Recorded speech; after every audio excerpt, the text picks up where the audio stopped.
The dun horse screamed. It was a sound that tore through the hot September air like something breaking, a sound of pure terror that slammed against the splintered wood of the corral. The crowd pressed closer. Men shouted. Women gripped their shawls, fanning their faces against the heat. Above them, the Dakota sky was burning crimson, the sun bleeding out toward the horizon. But for Takakota, the world had narrowed to the animal beneath him. Heaving muscle, the sharp stink of sweat, hooves hammering the packed earth in a rhythm that rattled his teeth and shook his soul. His thighs were on fire, screaming with the effort of holding on. His left hand was twisted deep in the coarse mane, his knuckles bone white. His right hand clawed at the air, searching for a balance that just kept slipping away. The horse spun hard left. Takakota shifted, using the animal's own momentum, a trick his grandfather had taught him. But then the horse reversed. A vicious twist designed to break bone, to snap a man's spine. He slid forward, his face pressed so close to the creature's neck he could feel its hot breath. And in that moment, he stopped fighting. He murmured words in Lakota. Soft words. The same words his grandmother had whispered to frightened animals when he was a boy. The bucking slowed. Then it stopped. The dun horse stood trembling, its sides heaving like a blacksmith's bellows. Foam dripped from its muzzle. Takakota slid from its back. His boots hit the earth. He stood, breathing hard, sweat carving clean tracks through the layer of alkali dust coating his face. He was 28 summers old, lean from a life on the prairie. His black hair hung loose past his shoulders. Scars marked his forearms. Old burns from a fire 5 winters gone. Knife cuts from fights he had survived. But it was his eyes that held the real story. Dark, watchful, haunted. Enough of this foolishness. The voice cut through the silence. Old Winona, 70 winters old, bent with age but fierce as a wounded bear. A man your age should have taken a wife by now, Dakota. 2 wives would be better. A house full of children to keep you from breaking your neck on half-wild animals. Laughter rippled through the Lakota watchers. Takakota just rolled his shoulders, easing an ache that never truly left him. He looked at the faces of his people. Survivors. "I have the prairie," he said, switching to careful English. He wanted the white traders at the edge of the crowd to understand. "I need nothing else. A wife means opening doors. I sealed shut for a good reason." And that's when he saw them. Near the gate, sitting on their horses, apart from the rest. 2 white men. They wore trail clothes stained with old sweat. Heavy gun belts slung low. The taller one had a drooping mustache, yellowed from tobacco. The shorter one was thick through the chest, with small eyes that tracked Dakota like a hunter sizing up game. "That's the one," Mustache said. His voice was pitched low, but it carried in the still air. "Indians got sand, I'll grant him that." The thick one just grunted. He shifted in his saddle, and his pistol, a Colt Navy revolver with distinctive ivory grips, slipped from its holster. The gun hit the packed earth, and it discharged with a flat, deafening crack. The bullet winded past Takakota's left shoulder, missing him by inches. It chewed a fist-sized chunk from the corral post right behind him. Splinters exploded outward. A woman screamed. Horses reared. Men reached for weapons with the practiced speed of those who had needed them before. Time stretched. Takakota stood motionless. He didn't flinch. He just locked his gaze on the 2 riders. He saw the smile forming on Mustache's face. He watched Thick Chest make an elaborate show of dismounting, picking up the fallen gun. "Blasted sorry about that," Thick Chest shouted, forcing a grin. "Leather's worn clean through. Could have killed someone. No harm meant, friend." Mustache joined the laughter. It rang hollow as a cracked bell. Takakota said nothing. He just watched as the 2 men turned their horses and rode toward the road that led back to Vernon Aldrich's cattle empire. As they passed the corral, Mustache touched the brim of his hat. "Dangerous work, breaking horses," he called out. "A man could get killed, especially a man folks say has been stirring up trouble over the water situation." Then they were gone. Old Winona gripped Takakota's forearm. Her grip was like steel. "Vernon Aldrich does not send his dogs to our gatherings for entertainment," she said in Lakota. This was a message. Takakota looked at the splintered post, at the bullet gouge. "I know," he said, "and I know what comes next." In his mind, unbidden, the memory rose. Flames eating canvas lodges, screams cutting through the winter darkness, the smell of smoke and burning flesh. The raiders, 5 years ago. Men working for the cattle barons who wanted the land cleared. He'd been hunting. He returned to find everything and everyone gone. Except his sister, Ayana, who he'd pulled from a snowbank where she had hidden, half frozen but alive. He pushed the memory down deep. He walked away from the corral, but the taste of the threat lingered, like smoke on the tongue. 6 miles west, Margaret Clean knelt in what remained of her garden. The bean plants were brown sticks, the squash leaves curled inward like dying fists. She dug her fingers into the soil and found only powder. Ash. She was 24 years old, but the territory had carved lines into her face that had no business being there. Her hair, once the color of fresh wheat, had faded to old rope. She wore a calico dress mended so many times you could barely see the original pattern, and a pair of men's work boots. They had belonged to Thomas, her late husband. Dead 8 months now. Under circumstances that still made no sense. Just the thought of him brought the ache. And the nightmare. 2 nights ago, she'd dreamed of him. Thomas riding toward her through flames, shouting something she couldn't hear. He was holding up a leather-bound book, as if it held all the answers. She had woken up gasping, her heart hammering. "Mama! There's a snake!" Margaret spun. Her son, Finn, stood 10 feet away, 6 years old, sunburned, and pointing at a coiled shape near the well. He was showing no fear, which terrified her more than if he had screamed. "Don't! Move!" Margaret commanded, rising slowly. She grabbed the hoe, approached with careful steps. The rattlesnake was thick as her wrist, its tail buzzing a warning that set her teeth on edge. She brought the hoe down, 1 strike, severing the head, the headless body thrashed. "4th one this month," Margaret muttered. "Stay close to the house. Where is your sister?" Inside, drawing pictures. Margaret walked to the well. She dropped the bucket. The rope ran through her raw palms, until it hit bottom. With a hollow thud, not a splash. Her chest tightened. "No." She hauled the bucket back up. It came up dripping. With mud. "Not this. Not now." She dropped it again, praying. Thud. The well. The well Thomas had spent 3 brutal weeks digging. The well that had never failed. It was going dry. "Finn. Inside. Now. Stay with Liza. Don't come out until I say." The boy heard the fear in her voice and ran. Margaret followed the dry streambed north, her mind churning. An hour's hard walk brought her to the source of the nightmare. Someone had built a crude dam, logs, stones, and packed clay, choking the creek, diverting the water into a new channel. A channel running west, toward Vernon Aldrich's sprawling ranch. 3 men sat their horses on the far side, watching her approach. "You're stealing my water!" The oldest rider, a leathery man with a Spencer rifle, shrugged. "Mr. Aldrich owns the upstream rights, ma'am. He's just exercising his legal claim." "That's a lie. My husband held the original filing. This creek runs through my land." "Your husband's dead." The man spat tobacco juice near her boots. "And widows ain't got much standing in land court. Mr. Aldrich, he's willing to make a fair offer. Sell him the homestead." Margaret's hands balled into fists. "And if I refuse? Then you learn to live without water." The man's smile showed gaps between brown teeth. "Of course."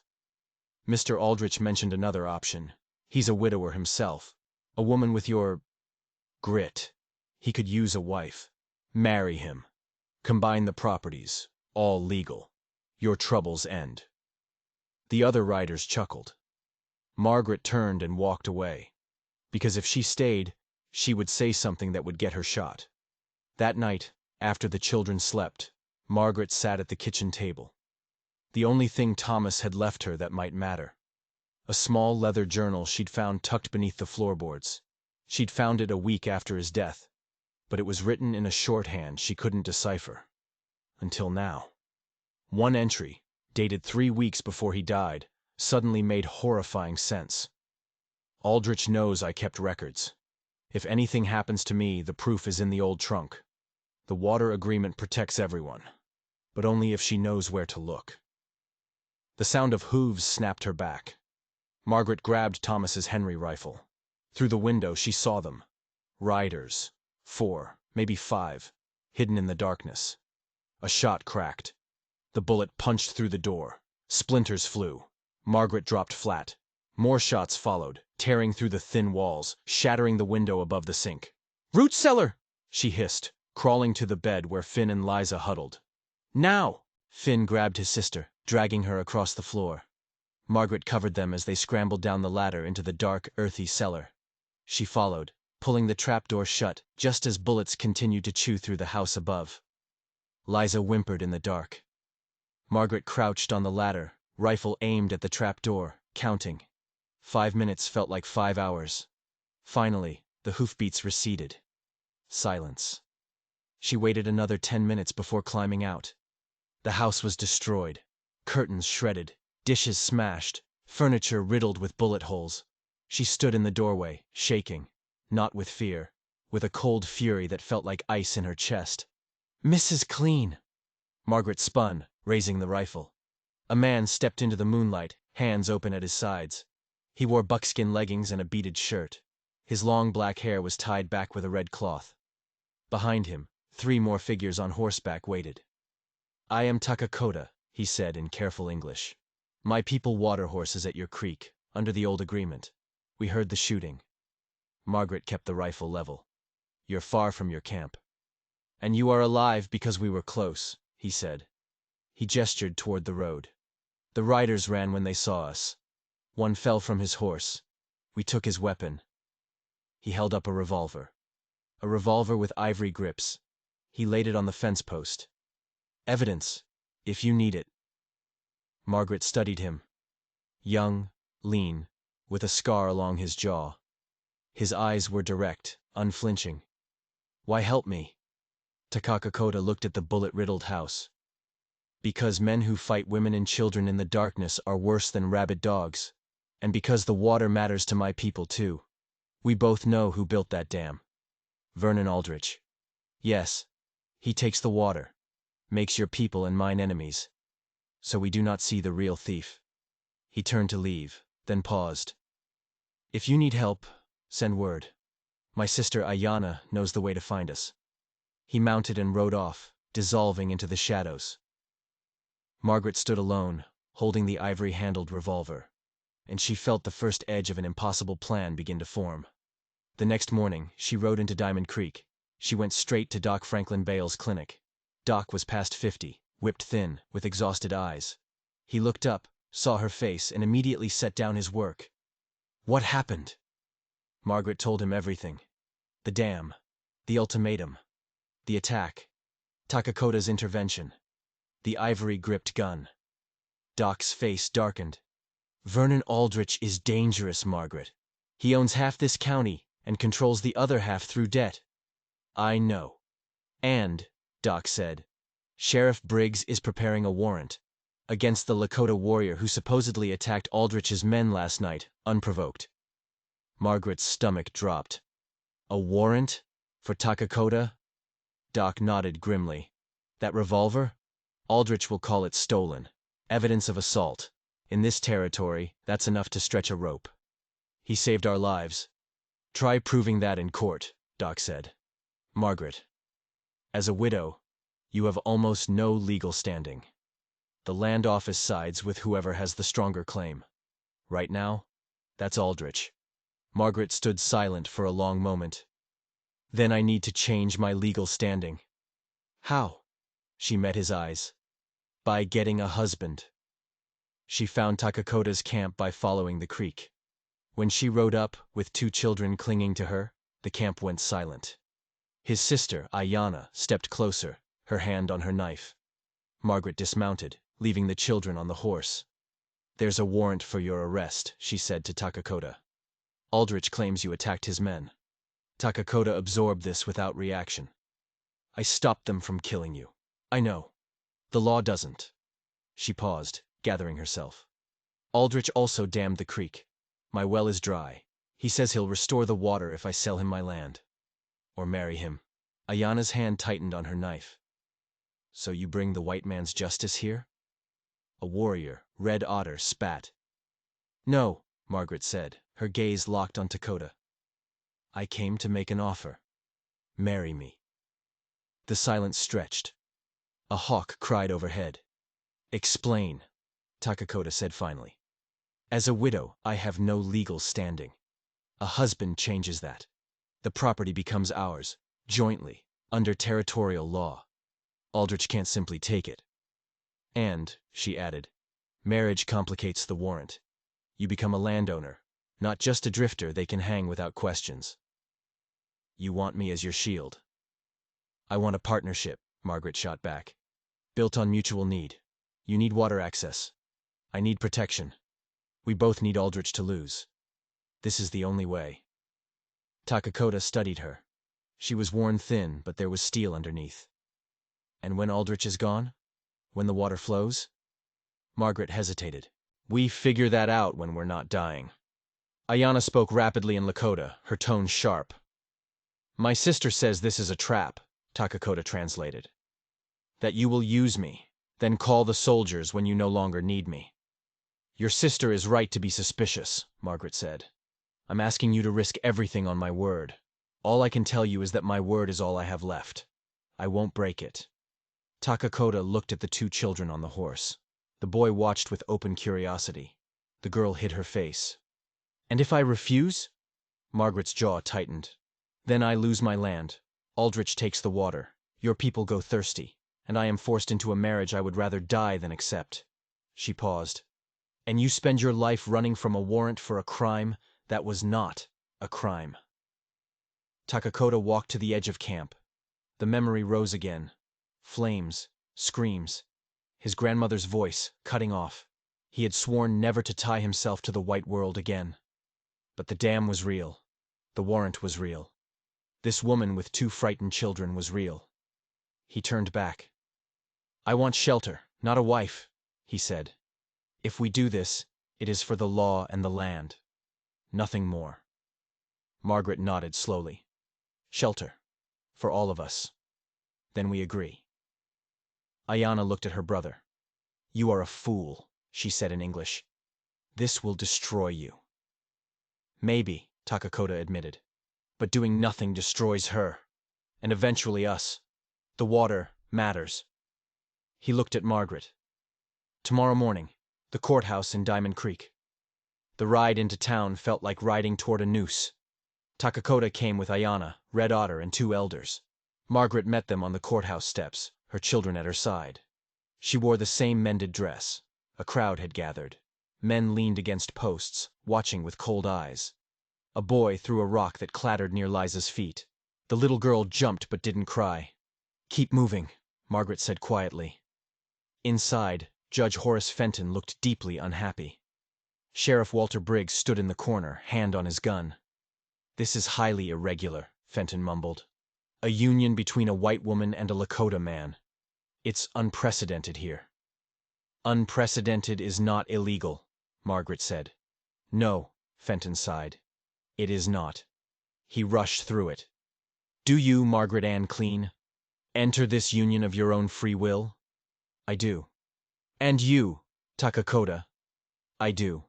Then, I pronounce you legally wed. May you find whatever you're looking for. He signed the certificate with angry strokes. Now leave, before someone tests this union's legality with a rope. They left quickly. On the street, Vernon Aldrich was waiting. He stood on the saloon boardwalk, broad-shouldered, in a fine black coat and silver tie clasp. He looked like a man who owned everything he could see. He removed his hat with exaggerated courtesy. Mrs. Takakota, he said, his voice smooth. Congratulations on your bold choice. Stay away from my land, Margaret said, not stopping. Aldrich's smile widened. Your land is surrounded by mine, and the law here has a long memory for Indians who step out of line. He looked directly at Takakota. Ask around about what happened to the last band that tried to claim permanent rights to Diamond Creek. Oh, wait. You can't. They all burned. Takakota's hand moved toward his knife. Ayana gripped his arm. Hard. Red Otter stepped between them. Keep walking, Margaret said, her voice a low command. He wants you to start something. Here. With witnesses. They kept moving. Behind them, Aldrich's laughter followed like a curse. They were halfway home, riding through a narrow arroyo where red rock walls pressed close. Margaret's horse suddenly shied, ears flat. A shot cracked. The bullet sparked off stone, inches from Margaret's head. Her horse reared. Finn clung to the saddle. Liza screamed. Riders. On the ridges. 6 of them, rifles glinting. Go! Takakota shouted.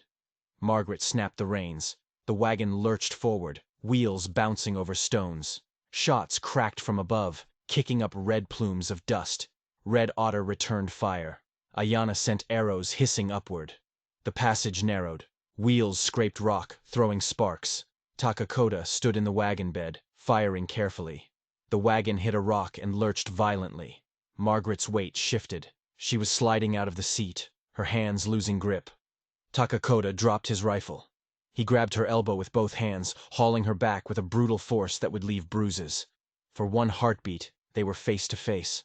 So close she could see the gold flecks in his dark eyes, feel his breath on her cheek. Then the moment broke. Margaret straightened, grabbed the reins, and drove the wagon clear. They reached the homestead, breathing hard. The children tumbled out, shaken but unharmed. Takakota and Margaret stood by the wagon, not looking at each other. Margaret's arm tingled where he had grabbed her. "Thank you," she said finally. "We are married now," Takakota replied, his voice careful. "What happens to you happens to me. That is the agreement." It wasn't tenderness. It was fact. But something in the way he said it made Margaret's chest tighten with an emotion she didn't have words for. Doc Bale came 2 days later. He examined the new bullet holes in the wagon. "Aldrich is escalating," Doc said. "You humiliated him publicly." "I married to protect my children," Margaret said. "To him, it's the same. Now that Indian." Doc looked at Takakota, who was repairing the windmill. "Now that he has legal standing as your husband, Aldrich can't just hang him. That makes him more dangerous. Aldrich will have to manufacture a crime so serious, the law has no choice." That night, Nellie Harper, the schoolteacher, rode out. "I came to warn you," she said, her voice trembling. "Aldrich was in the saloon, boasting. He said, 'The Indian will swing by harvest time no matter what that paper says.'" She pulled out a folded paper, a bounty notice. $500. For information leading to the arrest of Takakota, on charges of cattle theft and assault. After Nellie left, Margaret confronted Takakota. "Leave, now. Take this. You could disappear." "And leave you and your children to face this alone?" He shook his head. "I gave my word. Your word might kill you. Then I die keeping it." He looked at her, and she saw the same look she saw in her own mirror every morning. Someone with nothing left to lose. "We fight." Over the next week, Takakota transformed the homestead. He dug trenches, set sharpened stakes, taught Finn to reload. One evening, Margaret brought him water. Their fingers brushed as she handed him the cup. Calloused skin against work-roughened palm. The touch lasted a heartbeat longer than necessary. "Your son asks many questions," Takakota observed. "He has not had a man to teach him." "He thinks you're the bravest man alive," Margaret smiled faintly. "He draws pictures of you on every scrap of paper." Something in Takakota's face softened. That night, Aldrich's men came again. This time, they didn't shoot. They cut fences. They drove off Margaret's cattle, all 15 head, everything she owned. "That's theft," Margaret said, her voice shaking with fury. "Yes," Takakota said, looking at the cut wires. "And when we report it, Aldrich will claim they wandered. He wants us to ride onto his land, so he can call it trespassing and shoot us legally." The trap was tightening. The general store refused her credit. The blacksmith turned Takakota away. "They are afraid," Doc explained. Aldrich let it be known. Anyone who helps you is his enemy. Then we need allies who are not afraid, Takakota said. He rode to his people. He returned the next day with Ayanna and 3 elders. One, named Gray Sky, turned to Margaret. My nephew says you are honest, Gray Sky said. He says you fight for water that belongs to everyone. I fight to keep my children alive, Margaret said. If that helps your people, I am glad, but this is desperation. Gray Sky's face creased with respect. Honesty is rare. We will watch the dam. We cannot fight his riders openly. The soldiers would come, but we will watch. After they left, Ayanna stayed. She approached Margaret. You asked my brother to risk everything, Ayanna said, her voice hard. He lost his first family to men like Aldrich, white men, who burned our winter camp. I pulled him from the ashes. I watched him build walls so high, I thought they could never come down. She stepped closer. If you betray him, if you use him and cast him aside, I will make you regret it. I have 2 children. Margaret met her gaze. I don't make promises I can't keep, because broken promises mean dead children. I promised him a partnership. That is what he will have. Ayanna studied her, then gave a curt nod. Good, because he will die before breaking his word to you. The tension broke a week later. Margaret was in the barn when she heard it. A scream from Liza, pure terror. She ran outside and saw a brown avalanche. Cattle, flooding across the pasture, driven by riders cracking whips. The animals were panicked, running blind. Directly in their path stood Finn, frozen with fear. Finn! Margaret screamed. The boy turned. He saw the wall of cattle. His legs wouldn't move. Takakota came from the side. At a full gallop, his horse stretched flat, foam flying. He leaned from the saddle, one arm outstretched, his weight precariously balanced. He grabbed Finn's shirt just as the stampede reached them. The motion nearly tore Takakota from the saddle. Finn's weight swung wild, his legs dangling inches above the churning hooves. A longhorn steer veered close. Its horn caught Takakota's thigh. It sliced through buckskin and muscle. Blood welled, hot, soaking his leggings. Pain exploded, white hot. But he hauled Finn across the saddle and spurred the horse clear. The cattle thundered past, destroying the fences, trampling the garden. The riders on the far side circled, laughing, and rode off. Takakota dismounted and nearly collapsed as his wounded leg buckled. Finn clung to him, sobbing. Margaret ran to them, Liza on her hip, and caught Takakota before he fell. You're bleeding, she said, her voice tight. I will live. He looked at Finn. Are you hurt? The boy shook his head, unable to speak. Good. You are alive. That matters. Takakota gripped the boy's shoulder, leaving bloody prints on his shirt. You froze. That happens. Next time, you will move. He swayed, his face gray. Margaret got her shoulder under his arm and helped him toward the house, his blood soaking into her dress. Doc came that night and stitched Takakota's thigh by lamplight. The wound was deep, nearly to the bone. Takakota refused whiskey. He just clenched his jaw. Ayanna held his hand. This is escalating, Doc said, tying the final stitch. Aldrich is actively provoking a response, one that will justify destroying you. After Doc left, Margaret sat with Takakota in the kitchen. You saved my son's life today, she said quietly. He is a child in an adult's war, Takakota said. No. Most would have stayed clear. You could have been killed. He met her eyes. So could he. And he had no choice being there. I did. The weight of those words shifted something. This was no longer just about shelter. Later, unable to sleep, Margaret checked on the children. Takakota was already there, sitting beside their bed despite his wounded leg, just watching them sleep. Liza called me Papa earlier, he said, his voice soft. When I put her to bed, she said good night, Papa, like it was natural. I heard, Margaret said quietly. I didn't know if I should correct her. I didn't correct her either. He looked at Margaret, confusion in his eyes. I don't know if that was right. Margaret moved beside him. I don't think there is right or wrong here. We're building something with no map. They stood in the darkness, listening to the children breathe. The accusation came on a Tuesday. A settler named Jeb Worthy stumbled into Diamond Creek, shouting about murder. He'd found 6 dead cattle on the boundary between Aldrich's range and Lakota hunting grounds. Throats cut, brands carved away, and beside the corpses, a broken war lance with Lakota markings, and a torn, blood-stained moccasin. The evidence was plain. By afternoon, Aldrich rode into town, his face a mask of fury, holding the broken lance high. "This is how they repay hospitality!" he shouted to the growing crowd. "We let them water horses, and they murder our cattle like savages." "Drive them out!" someone shouted.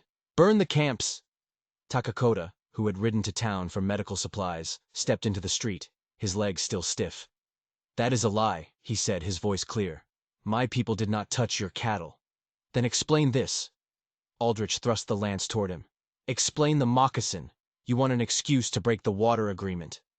The crowd shifted, and that's when the shot cracked. It came from the press of bodies. But it wasn't aimed at Takakota. A man near the edge screamed and went down, clutching his leg. A well-dressed stranger, his leather document case spilling papers marked with federal seals. Sheriff Briggs pushed through, his face pale. "That's Lucian Hart, the federal land agent, sent from Washington to investigate the water rights." He turned to Takakota. "Did you shoot him?" "No." But it didn't matter. The crowd saw a federal agent bleeding and a Lakota warrior standing over him. Voices rose, calling for a rope. Aldrich stood aside, his eyes gleaming. "Nobody hangs without a trial," Briggs said, his voice shaking. He stepped between Takakota and the mob. "I'm taking him into custody, for his own protection." Takakota could have fought, but that would condemn Margaret and the children. So he unbuckled his rifle, handed it to Briggs, and allowed himself to be walked to the jail, as the crowd bayed for his blood. When Margaret heard the news, she flew to the homestead in a panic. She tore through Thomas's old trunk, papers flying. And at the bottom, wrapped in oilcloth, she found it. A folded map. And a leather-bound ledger. She spread the map. It showed Diamond Creek, with property boundaries marked in Thomas's handwriting. And a note. Shared water rights agreement with Lakota Band and adjacent homesteaders. Witnessed and enforced by Vernon Aldrich, March 14th, 1869. He had signed it. Aldrich had signed it. But the ledger held something darker, scrolled notes.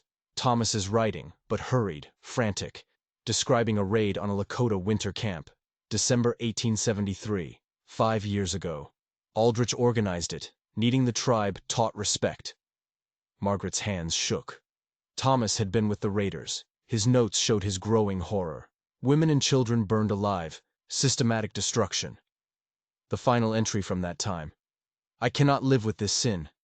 Then, another entry, dated 8 months ago, 3 weeks before Thomas's death. "Aldrich knows I kept records. He came yesterday, demanded the ledger. I refused. He said, 'Accidents happen to men who can't keep their mouths shut. I am afraid, if anything happens, M must find the proof. It is the only thing that can stop him.' Ice flooded Margaret's veins. Thomas hadn't died in a riding accident. Vernon Aldrich had murdered her husband. A sound at the door made her spin. Ayanna, breathing hard. "They have Takakota. The mob is building a gallows. They say they'll use it tonight." "I found it," Margaret said, holding up the ledger, her hands shaking. "The proof. Aldrich orchestrated the raid that killed your people. He signed a water agreement. And—" her voice broke. "He killed my husband to keep him silent." Ayanna's eyes widened. "This can save him. If we get it to the federal agent." "Where is Hart?" "Doc's clinic, under guard. Then we go. Now." But when they reached the clinic, hope turned to ash. The door was shattered. Glass crunched underfoot. Doc sat against the wall, his lips split, his eyes swelling shut. "They came an hour ago," Doc rasped. "Aldrich's writers, 6 of them, masked. Took Hart right from the bed. Said, 'Witnesses belong to the cattlemen now.'" He gestured weakly. "And they took a Lakota girl, your cousin, Winona. She was outside keeping watch. Where? North, toward the dam. Ayanna stood rigid. We go get them. How? Margaret demanded. Takakota is in jail. We are 2 women. Margaret looked at the ledger. We get Takakota out, then we ride for the dam, with the proof that will hang Aldrich. They rode first to the jail. Margaret slammed the ledger down on the sheriff's desk. Read it, Briggs. The 1869 water agreement. The 1873 massacre. The proof Aldrich murdered my husband. Briggs read. His face went from pale to gray. If this is real, the governor, the territory. It's real, Margaret said. And Aldrich has the federal agent and a Lakota girl at the dam. He's going to kill them. Now give me back my husband. Briggs stared at her. Then with shaking hands he pulled out the keys. I'm finished with Vernon Aldrich, he said. He opened the cell. You believe us now? Takakota asked. I believe I've been a coward, Briggs said. He handed Takakota a rifle. This doesn't make us square, but maybe it helps. They rode north. Margaret, Takakota, Ayanna, Briggs, Doc, and 3 Lakota warriors. Not an army, but enough. They found tracks. A dropped glove. A blood smear on a rock. The path climbed into a narrow canyon. Steep walls. And Aldrich's men held the high ground. Riders appeared on the ridges. Gunfire erupted. Bullets sparked off stone. Briggs took a grazing hit to the shoulder, spinning him in the saddle. He cursed, gripping the wound. They're pinning us down, Ayanna yelled. Takakota studied the canyon walls. There is another path, a goat trail. It comes out above the dam. Dangerous. 1 misstep, and you fall. But it bypasses the ambush. Can you find it in the dark? Margaret asked. I can find it. He led them to a crack in the rock. The path beyond was barely wide enough for a man on foot. They dismounted, leading the horses, single file. The canyon dropped away into blackness. Margaret's boots slipped on loose shale. She caught herself, heart hammering. Finally, the trail leveled out. They were above the canyon, looking down at the dam. Torches burned. And there stood Vernon Aldrich. Beside him, Lucian Hart, the federal agent, was lashed to a post, barely conscious. Winona knelt nearby, hands bound, and stacked near the center of the dam were wooden crates. Dynamite, Takakota said, his voice grim. He'll blow his own dam, flood the Lakota camps, blame it on sabotage, and everyone who knows the truth dies. Then we stop him, Margaret said. Now. They hit the dam base at a full gallop. Briggs and Doc took cover, their rifles barking. The Lakota warriors spread out, forcing Aldrich's men to keep their heads down. Takakota dismounted while still moving and scrambled up the water-soaked logs. Margaret followed, boots slipping. The entire structure groaned under the water's pressure. Rain began to fall. Cold, driving rain. Aldrich stood near the dynamite, a pistol in one hand. You should have let me buy her out, he shouted over the roar of the water. Would have saved everyone pain. You wanted to erase your crimes, Takakota shouted back, climbing. You burned my people. You killed Thomas Clean, but we have the proof, the ledger. You've already lost. Nobody will believe a savage and a desperate widow. Aldrich's voice cracked with rage. You are nothing. When this dam breaks, I will own this valley. Margaret hauled herself onto the top of the dam. She pulled the oilcloth-wrapped ledger from her coat, and she held it high. I have your handwriting, Vernon. Thomas kept records, the raid, the water agreement, the truth about how you murdered him. Aldrich's eyes went wide. Genuine shock. Then fury. Give me that! He lunged, grabbing Margaret's arm, dragging her toward the edge. The pistol dug into her ribs. Drop the rifle, Indian, or the widow goes over. Now! Takakota froze, his rifle raised. Let her go, he said. Take me. I'm who you want. The offer made Aldrich hesitate. His grip loosened for just a second. Margaret slammed the heavy leather-bound ledger into his wrist. Bone cracked. The pistol flew, skidding toward the dynamite. Aldrich roared. Seeing control evaporate, he shoved Margaret toward the spillway. Takakota caught her, pulling her back. Aldrich, seeing it all slipping away, snarled. He reached into his coat, pulled out a tin of matches, struck one, and deliberately touched the flame to the fuse. The fuse caught. An orange spark hissing toward the explosives, eating hemp at a terrifying speed despite the rain. "You want proof!" Aldrich screamed. "There won't be any!" He turned and grabbed a heavy strongbox of gold he'd stashed. His escape. The fuse burned. 20 feet. 15. Ayanna kicked a guard, rolled, and slammed a second guard off the dam into the churning water. Takakota sprinted toward the fuse. He grabbed the burning end, scorching his fingers. He pulled. Hard. The dynamite blew. Not all of it. The rain and the yank had separated the fuse, but 2 bundles detonated. The explosion ripped through the dam's face. The shockwave picked Takakota up and slammed him into a beam hard enough to crack ribs. His vision went white. Water surged through the new gap. A floating log smashed into Takakota, rolling him helpless toward the torn edge. He clawed for a handhold, found nothing, and went over. "Takakota!" Margaret saw him fall. She sprinted back across the shaking dam, grabbed a long lariat, looped it around a fence rail, and threw it with all her strength. It fell short. He surfaced, gasping, trying to swim. But his wounded leg wasn't working. The current was too strong. "Again!" Ayanna yelled, appearing at Margaret's side. Together, they hauled the rope, coiled, and threw. This time, Takota's fingers hooked the rail. He gripped it. The rope jerked taut, nearly pulling them off their feet. Doc and a warrior grabbed the rope from behind. They hauled, hand over hand, inch by brutal inch. Margaret's hands burned, hemp tearing through her palms. They dragged him onto the trembling planks. He collapsed, coughing muddy water and blood. "Breathe!" Margaret commanded, her hands on his face. "Breathe!" "Takakota, stay with me." He coughed, choked, and dragged in a ragged breath. His eyes focused on hers. "Children. Safe. At home. You're alive. That's what matters." Meanwhile, Aldrich was trying to escape. He ran across the floating planks, clutching his strongbox. Greed wouldn't let him drop it. A massive surge hit. The planks beneath him twisted and collapsed. Aldrich screamed as his footing vanished. He fell into the current, still clutching the gold. Its weight pulled him under instantly. He surfaced once, 20 yards downstream, arms flailing. "Help!" The current took him over a drop of jagged rocks. His scream cut off. No one saw him surface again. The partial destruction of the dam sent water roaring back into Diamond Creek's original channel. A week later, Margaret stood at her well. She dropped the bucket, and she heard a splash. The sound made her cry. Great, gasping sobs. Lucian Hart survived. Once he could hold a pen, he took detailed statements. The ledger, water-damaged but legible, became federal evidence.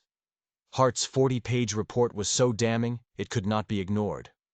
Within a month, Aldrich's holdings were seized, his men scattered, and the water rights along Diamond Creek were officially confirmed, with Margaret Clean Takakota's name and Takakota's name listed as joint holders. The first such document in Dakota Territory. The town changed. Slowly. Vernon Blackjack Aldrich, his former foreman, rode up one day, leading cattle. "Reckon these belong to the government," Blackjack said, looking uncomfortable. "Figured you could use the stock. I'm sorry for my part. Aldrich had a hold on me. Debt. Fear. Not an excuse. Just truth." "Apologies are easy," Margaret said. "You want to make it right? Help rebuild the fences your people tore down." He nodded. "Fair. I'll be back tomorrow." He kept his word. Nellie expanded her schoolhouse. Lakota children sat beside settler kids. At the homestead, life found a new rhythm. Takota's leg healed, leaving a scar and a slight limp. He and Finn were inseparable. Liza, no longer shy, called him Papa, without hesitation. One evening in late autumn, Margaret stood watching Takakota show Finn how to stack firewood. Ayanna appeared at her side. The 2 women had formed a careful friendship. "He is good with your children," Ayanna observed. "They are his children now, too," Margaret replied. "When our camp burned," Ayanna said, "I thought he would never trust anyone again. Never let anyone close. He built walls so high." "What changed?" Ayanna smiled faintly. "You. And those 2 loud, curious children. He is happy. I have not seen him happy in 5 years." That night, after the children slept, Margaret and Takakota sat on the porch. "Do you think it will last?" Margaret asked. "This peace?" "No," Takakota said honestly. "There will be more men like Aldrich, more fights, but we made a crack in the wall.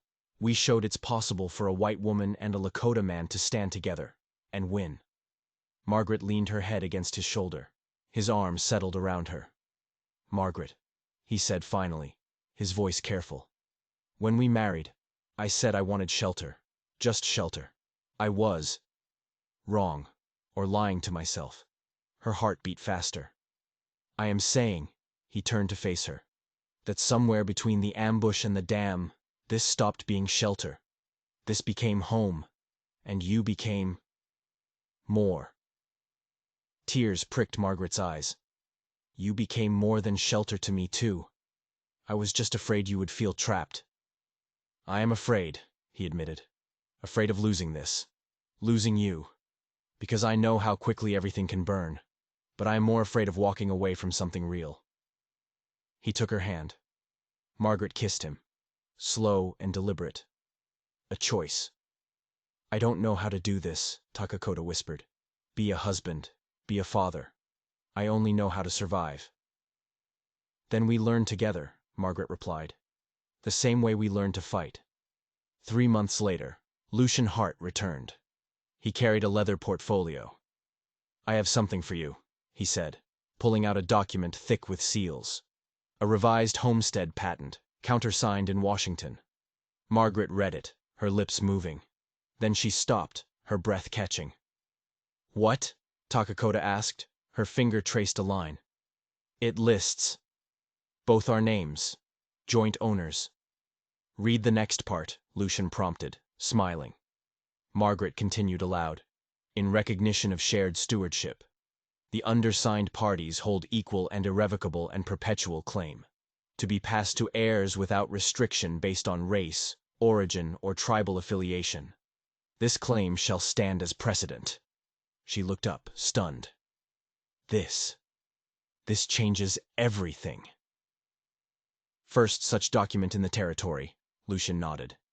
"It will be challenged. But for now it stands, and it is yours."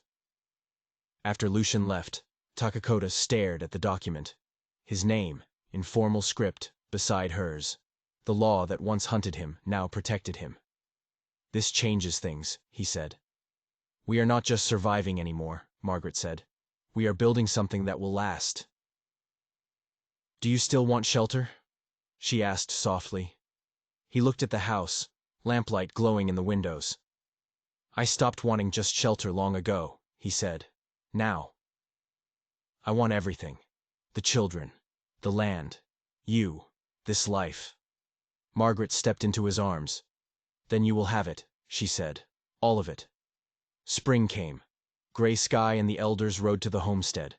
They offered Takakota a place on the Council of Elders, a position of honor, of leadership. Margaret's chest tightened. "That is important. You should take it, if it is what you want." Takakota looked at her. "Is that what you want? For me to leave?" "No," she admitted. "But I won't trap you." "My people are here," he said quietly. He took her hand. "You, Finn, Liza. This is where I belong. I told them. I turned it down." He squeezed her hand. "I spent 5 years alone, believing I needed no one. I was wrong. I choose this. I choose you, freely, and without regret. Are you certain?" "The only thing I would resent," Takakota said, "is losing what we have now." "Does this mean you're staying forever?" Finn stood in the doorway, grinning. Takakota smiled, a genuine warmth that transformed his face. "Yes. I'm staying forever." "Good," Finn said. "Who else would teach me to track rabbits?" "You're my papa," Liza added firmly from behind him. "You can't leave." Takakota looked at Margaret, wonder in his eyes. The wonder of a man who had lost everything, and somehow found something better. The story wasn't quite finished. Lucian Hart returned again. The governor was establishing a new territorial water commission. He wanted Margaret and Takakota to serve as advisors, to testify. "Why us?" "Because you proved it can work," Lucian said. White and Lakota, together. The governor wants to replicate your model. If you tell your story, it might prevent future conflicts. Or make us targets, Takakota said. Possibly, Lucian admitted. But there are men and women who want something better. You showed them a path. They agreed. Years later, Margaret stood by the fence. Finn, now 11, was teaching other Lakota boys to repair saddles. Liza, 9 and no longer shy, raced her pony against Winona, both shrieking with laughter. The homestead had grown. The water agreement held. The town and the people in it had changed. It wasn't paradise. But in this one corner of the territory, they had proven another way was possible. Arms circled her waist from behind. She leaned back against Takakota's chest. "I love you," Margaret said. "I love the life we built." "I love you, Margaret," he said, his voice rough. "I loved you when I was too afraid to admit it. I will love you until the day I die." He kissed her, slow and deep. "They're kissing again," Liza announced to the world. "We know," Finn called back, grinning. "They do that all the time now." Takakota laughed.